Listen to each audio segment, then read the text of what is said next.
Nakita ni Propeta Noah ang isang babaeng umiiyak.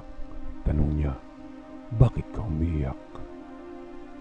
Sinabi niya, "Ang aking anak na lalaki ay nagkaroon ng isang kakilakilabot na kasawian at siya ay namatay ng bata pa." Pagkatapos ay tinanong ni Propeta Noah, ilang taon na siya.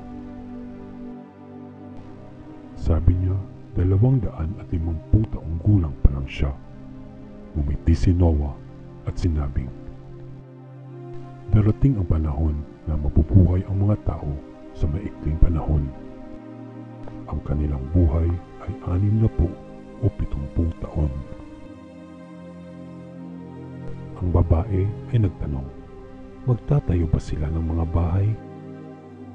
Si Propeta Noah ay sumagot, "Para sa ganoong kaikling buhay, sila ay magtatayo ng pinakamahuhusay na bahay." Sinabi ng babae kay Propeta Noah, "Kung ako sila, ibabaon ko ang 2 tulos sa lupa. Tatakpan ko at pupurihin at luluwalhatiin ang aking Panginoon."